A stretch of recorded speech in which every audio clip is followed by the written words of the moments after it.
Hello every sanctuary buddy! This is my last video of the open beta weekend of Diablo 3. I'm playing with two of my friends, Crundlecrack and Easiocroft. They are a barbarian and a demon hunter, and I'm a witch doctor. And you'll also see us level up a few times in this video. Unfortunately, the Diablo 3 open beta only gives you access to a few skills, but the ones that we do acquire will show those off. I'm also going to run through a list of all of the skills of the Witch Doctor, and they number about 20, I think. So each character class is very richly detailed. I mean, a lot of work went into each individual class. Okay, now we're going through a waypoint that takes us back to New Tristram. This is the way that you fast travel around, so you don't have to lug yourself all the way across to one particular level. Okay, so we're talking to this guy. Some sense into Leah. She won't give up on the idea of rescuing her uncle. Nor should she. I will help her find him. And again, that's my character's voice. Let us search for your uncle. We'll need to open the cathedral first. The guards locked it up before they were ambushed. Comfort told me they fought their way back to Adria's hut. The key must still be there. Alright, so Leah is actually going to go with us back to the hut. Good. Interesting. Alright, so this is the merchant, or one of the many merchants actually. So what I'm doing, I'm just offloading a lot of the loot that I picked up. This is mainly why you lug this stuff around, so you can sell it to this guy later. And you see that my available gold is more than enough to buy a few things from him, and that's exactly what you want, because he's usually got some weapons and armor that are far superior to what you carry.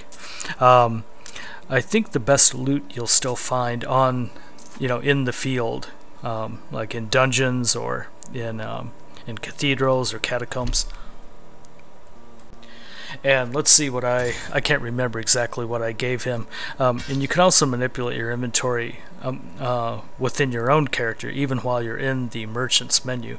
And I like, again, how it compares the merchant's items to what you already have equipped. See, that's what it's doing exactly. So there's really nothing he has that I could use, so I'm just going to leave. Okay, anyway, this is a good time to start explaining some of the skills that the Witch Doctor features. So why don't I go over a few of those. The first one is a poison dart, and you saw the poison dart in the beginning of the first video. I used that for a while until I picked up the like the plague of hands or whatever that was. Then there's also the plague of toads, and that's particularly interesting. It releases a handful of toads that deals about 1.5 times weapon damage as poison. Okay, so by the way, we picked up the lady, and we are actually going to use the waypoint and go back to Old Tristram Road where we were before. And you don't have to go with all of your party members. We accidentally leave one of them behind, and he's going to ask us in a second where the hell we went. And then we just have to tell him to get through the portal so you can continue on in the level. We could actually go on without him, but we're going to wait for him here. Okay, so then the next skill that the Witch Doctor features is Zombie Charger, and you call forth a reckless, suicidal zombie that charges through enemies, and it deals 1.5 damage too. There's Corpse Spiders, which you already saw. I'm using those right now. I kind of throw a little vial of spiders, and then they go around and attack enemies. They're kind of weak though. But remember, all of these skills, these primary skills, can be buffed with skill runes, and runes drastically change all of these skills, and I'll explain that in a minute too. In fact, I'm going to give you an idea of what I can do with these corpse spiders based on the runes that I pick up. So if I add a blazing spider rune, then they're actually fire spiders, like these spiders on fire. Then they add an additional 20% weapon damage to their attacks. Spider Queen, that rune will summon a spider queen that births spiderlings. So see, that changes the whole skill too. Leaping spiders, then there's widowmakers, there's Medusa spiders. That's pretty interesting. And every single primary skill can get transformed the same way. And by the way, we're in the hidden cellar of Leah's uncle, and she seems to know what we're going to find down here, except I don't think we were expecting them all to be a bunch of zombies. So we all use our powers. There's a captain down here, and look what he uses. He uses some kind of freezing device that just freezes us in place, and that can be deadly. But I think we dispatched them pretty well. Yeah, see, that was not really hard at all. So I'm much closer to the next level. In fact, if you look down at my, those orange bars, I'm almost to the next level. I'm only like 1.5 bars away. So now we go around and loot again. Remember, each person has their own individual loot. Oh, there's something else I wanted to mention about these levels. Most of the dungeons are procedurally generated, which means that they're very different from one game to another. And if you watch this same walkthrough, once we get to like a big cathedral, you'll see that the cathedral's different. Oh, okay, sorry. We need to save Uncle Deckard first. Sorry, I talked over her. Stay here and study your mother's secrets. We may have need of them. Thank you. How do you like my voice? He came to me last night. I suspected what was lurking within his troubled heart. I consoled him as best I could. Regardless, wherever he's headed, hell will surely follow in his wake. The shadows close in on Tristram once again. But like Aiden, I'll be gone before they fall. Alright, so anyway, back there I thought I leveled up, but I didn't. But look how close I am to leveling up. And I'll show you... Uh-oh, okay. So we need to dispatch these guys first. Let's do it. Get it over with. If you notice, I can throw an unlimited number of spiders. I think that I can have as many spiders as I need on the screen at one time. And also coming out of the ground, you saw my grasp of the dead again. Okay, so we're almost to the next level. I look around and loot a little bit more. There's a bunch of loot over here. I don't know where all that came from, but yeah, and I actually can destroy things by throwing the corpse spiders at them, and actually I can, like, anything I throw, or any of the spells I use, essentially, are also a destruction spell. Just to open up some loot containers. Let's see what's coming up next. Wait for me. Okay. Okay, so Leah stayed behind. Now we're back to a 3-person party again. And there's another health globe, and I think with this I level up, or I'm going to level up in a minute, because look how close we are now. You'll need this. Oh, Stay yeah? behind me. Thank you. I never figured out how to do the little emoticons and the little voices, or the little flourishes, which I think is what they're called.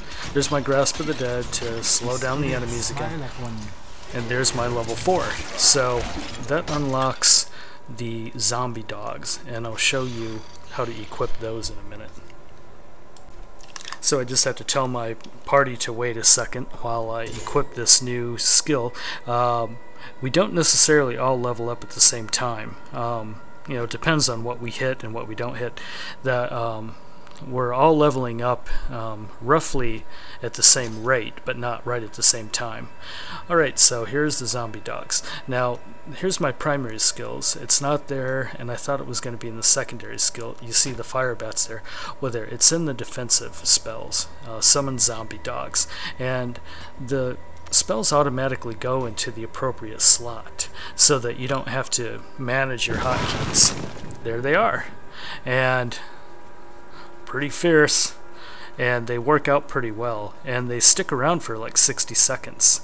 And my party members wondered what the hell they were. I didn't warn them that they actually run around with me. They thought they were enemies. So you do want to let your party members get used to your new spells, so they're not caught completely off guard when you start using them. And as my other party members level up, you'll see them start using their other spells too. I'll try to identify them, but I won't necessarily know what they are. And what's also strange is that it doesn't really explain on the screen what you're watching. Which spells your party members are casting.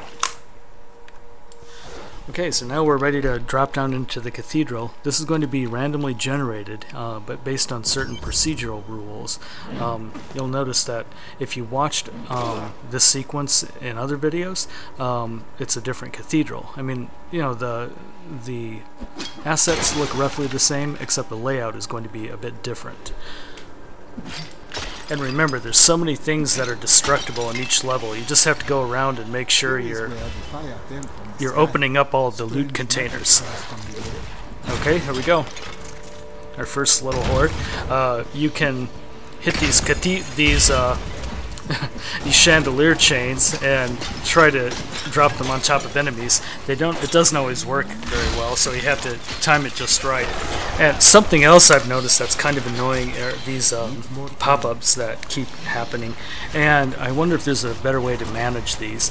The pop-ups also seem to go pop up toward the center of the screen, which is a bad place because that's where all the action is. See, like right now.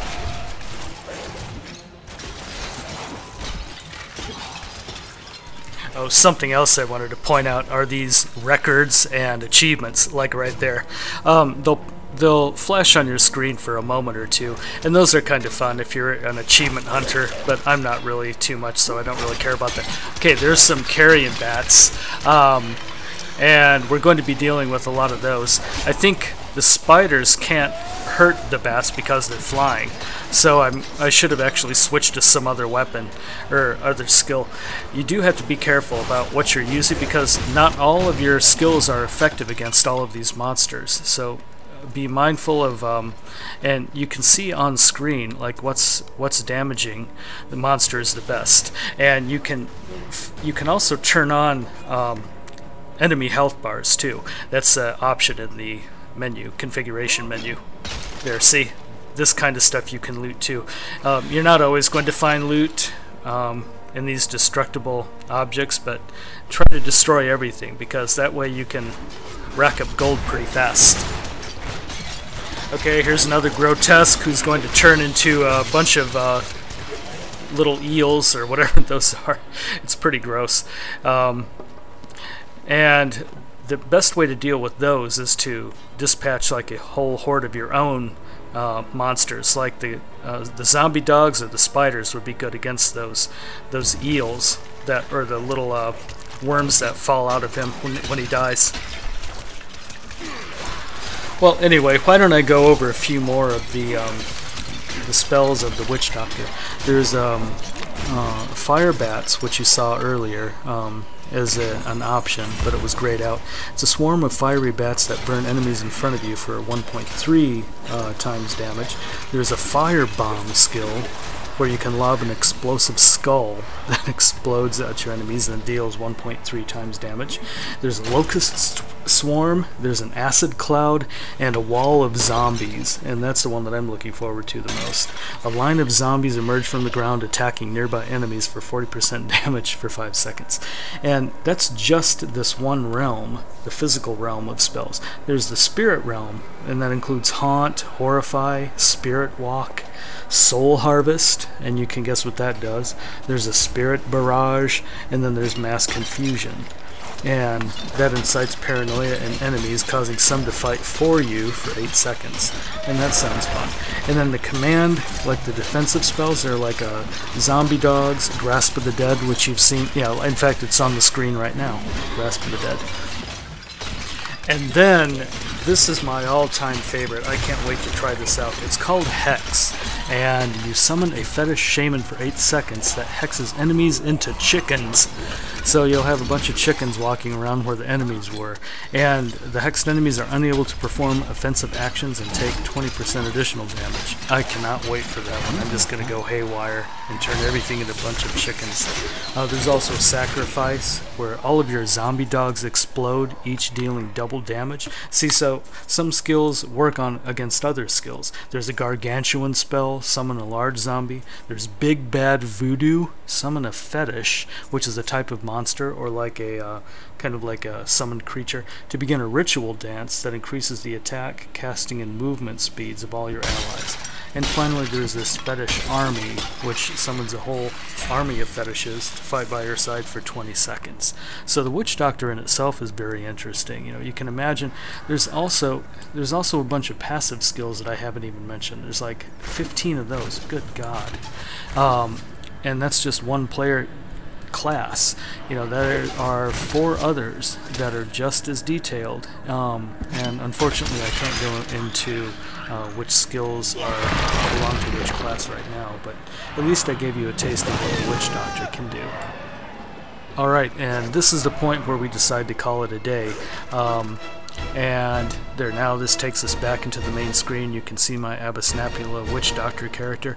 You can also customize banners. That's another feature that I started tinkering with a little bit. This banner is going to follow you throughout your entire game. I don't know how much other players will pay attention to your banner, but you know, it was just fun to kind of customize it. So anyway, that concludes all of my gameplay from the Diablo 3 Open Beta Weekend. I hope you enjoyed me playing the Witch Doctor. Why don't you tell me which character class you're looking forward to the most? And maybe, I still haven't decided which character class I'm going to work on in my main walkthrough, but my walkthrough does start on May the 15th, the day that this is released. I'm also going to be giving away a fully licensed copy of Diablo 3, and that's worth $59.95. I'm going to be doing it as a contest in my chat room. So look for details on how to join that contest probably within the next week. And we will see you next time in the world of Sanctuary. Thanks for watching.